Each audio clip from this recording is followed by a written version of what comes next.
So welcome students to this lecture number 4. In the last lecture we saw what it means when a function is convex or concave. And now in this lecture we will learn the mathematical tools or methods to determine the convexity of a function.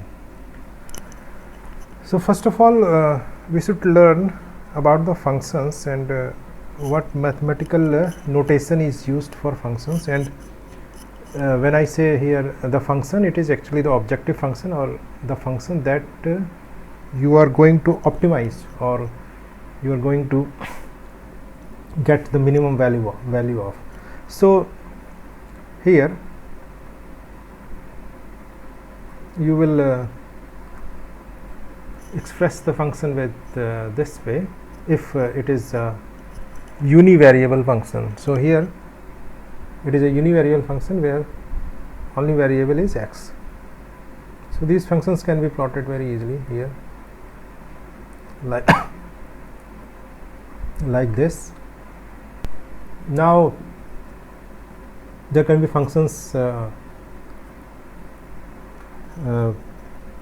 having two variables, so they will be shown like this.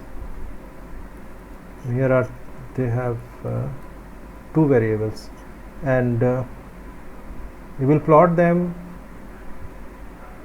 because it is the last function that you can plot on a 3D.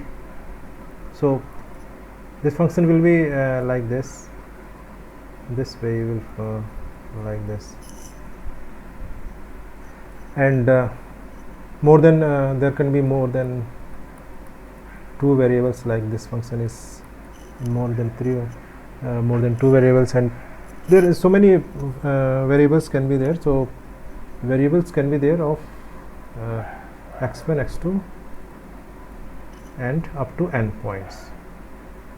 So these are the n variables, and some examples of the functions. For example, a function can be like this. This is a univariable function, or can be this way also, or some function can be. These are just example, and you know these things very well. And multivariables, two variable functions can be written this way. And the example is it can be like this. So there can be so many forms, and if you want to, and one other function can be, or yes, here I would like to tell you that it becomes very difficult, means cumbersome, to show all the variables here. So you can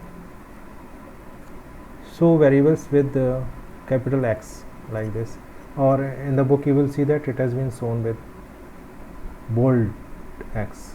Bold X means actually these are two variables, so this you can write this way. So here it does not mean that x is a single variable, but x is actually a set of variable that includes x1 and x2. So in two forms you can express this. This form is easier to write, and in that series another function can be like this, 2x1 square,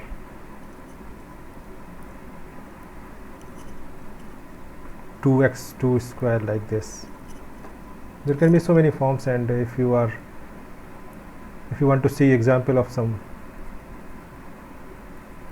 functions that are having three variables, then it can be like this. So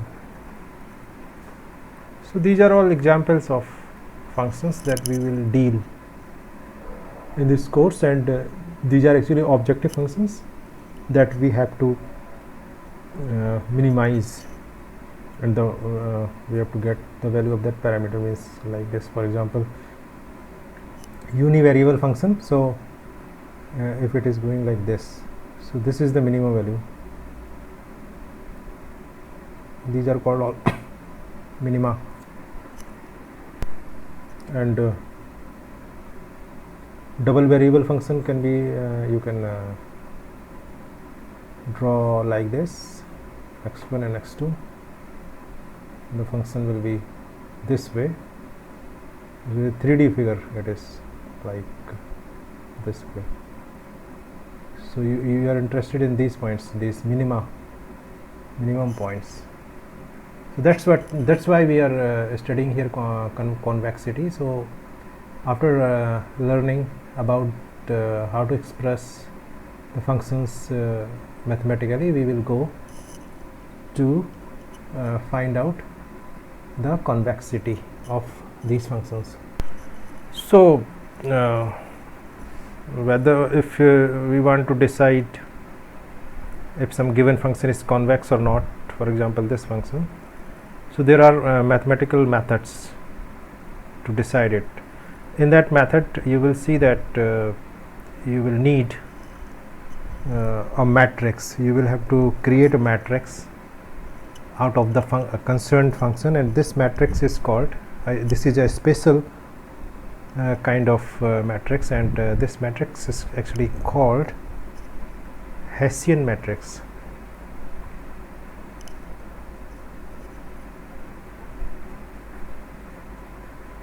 And it is expressed as H, and this is actually bold.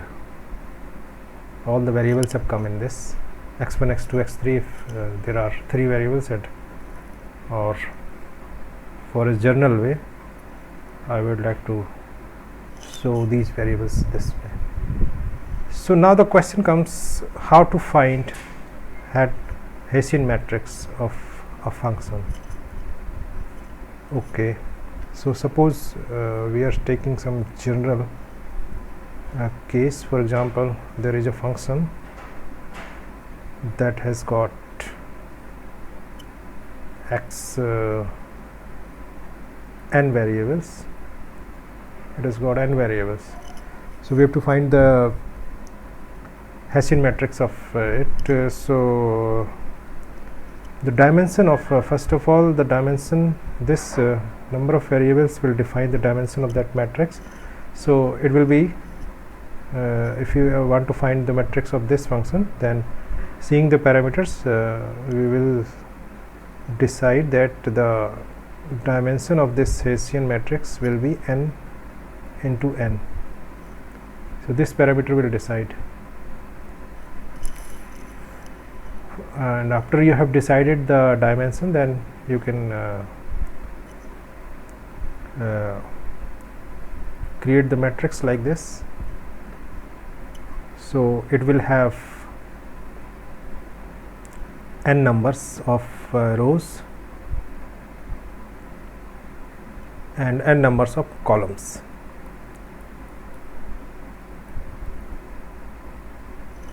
And all the elements will come. For example, one element will come here, second will come here, like this it will come. Now the question comes that what are these elements of this matrix? How you will decide what are these elements? So for that we have a formula for an element, and it is written this way.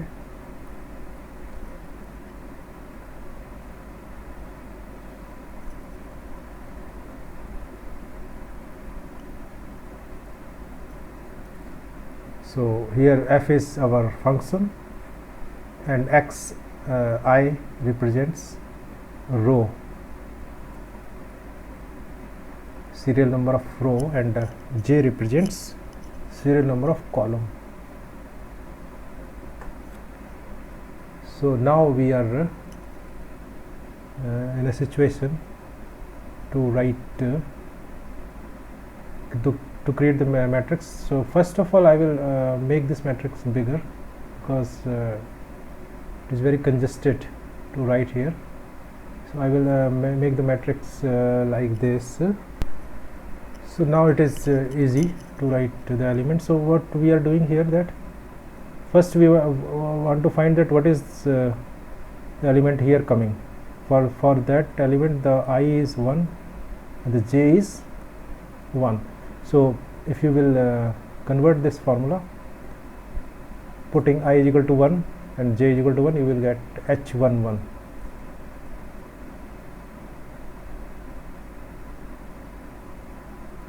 And here you can see that it's partial derivative of that function, and here will come 1 and 1, del x1 del x2. So here the element will come del 2f over del x1 and del x2 del x1. Okay, this is not actually x2, it is x1. And yes, you can say that if you are 2 times you are having, then you can write it this way: 2 times you are having, you are doing the partial differentiation. So why to write this, all these? Actually I was taking from the formula, and now we want to find the second, this here, second column. So for this column I is equal to 1, I am writing here in a systematic way, and j is equal to 2, that is the column. So if you will convert this formula, I j it is coming. So I 1 2 matrix, this is the element of the first row and second column, and it will be written like this: del x1 and del x2. Okay, so here the second, this element will be, so this way element 3 will be, its differentiation will be like this: x1 del x3. Same way here n term will come. So very easy it is now to understand, del x1 and del xn. Same way if you are coming to the row 2, then what will be the element here? Del x2, because I is equal to 2 here. So first I is coming, so del x2 and del x1 this way, and here you will see that it will be del x2 square. So this way elements are decided, and it is the general way actually I am describing, and in the example you will understand this in a better way. So now I am taking the example so that you have no problem to understand it. So this is a suitable example to understand this. So example says that find Hessian matrix of the given function. So we will do it this way. First we will decide the dimension or order of that matrix. So it will be, there are 2 variables 2, so n is equal to 2. It means that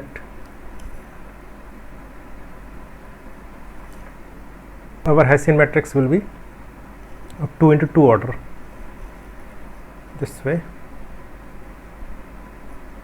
and it can be shown this way. Here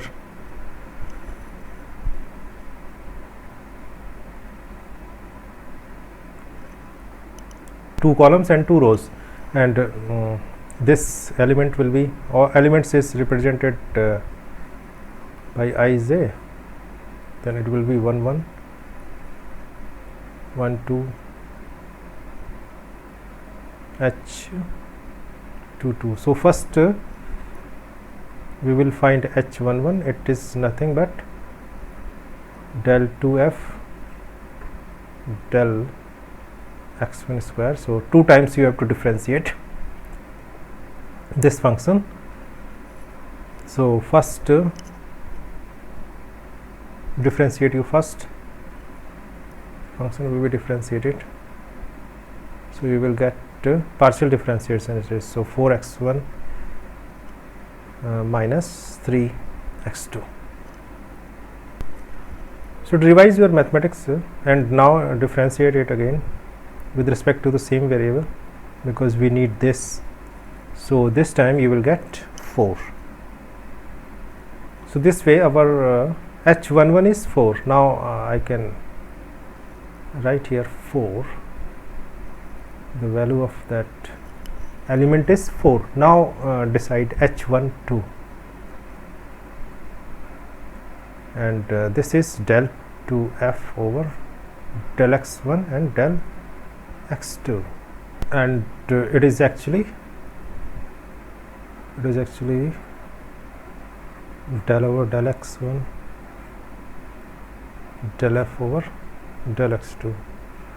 So first you need to find del f over del x2. So what is this? So here you can come to the equation. Del x2 will be, this will be 0 for if you are differentiating, partial differentiating with the x2, and this term will come, second term will come to be minus 3x1, and this term will become 4x2. Okay,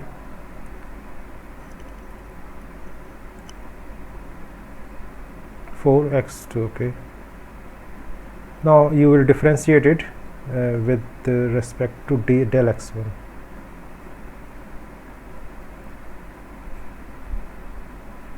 So it means that partially differentiated with x respect to x, so you will get minus 3 only. It will be 0 because this is constant in partial differentiation if you are differentiating with respect to x1. So this element is minus 3, so I can write minus 3 there. So you can understand very easily that here. Now we are interested in h21, and what is h21? Del x2 and del x1. What it means? Del over del x2, del f over del x1. We already have this value here, del f over del x1. Now differentiate it with respect to x2. So what you will get? Minus 3.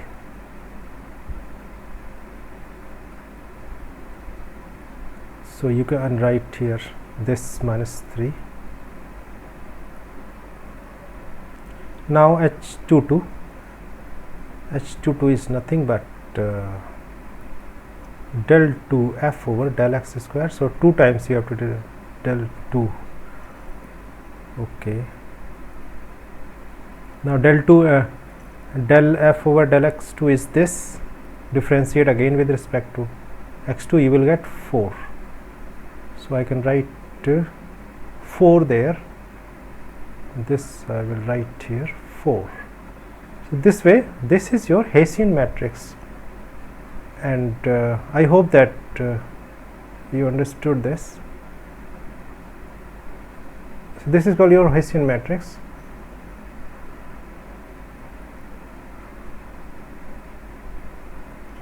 Same way, I am giving you one more question, so it is for your own practice. Question is, find the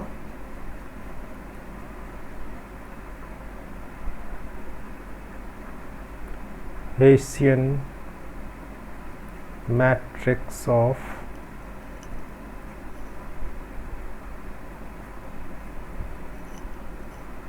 two x1 plus 3x2 plus 6. So this is your homework or practice, so you can say. So now we end this class here. In this class we learned how to find Hessian matrix of a given function. So thank you very much, students.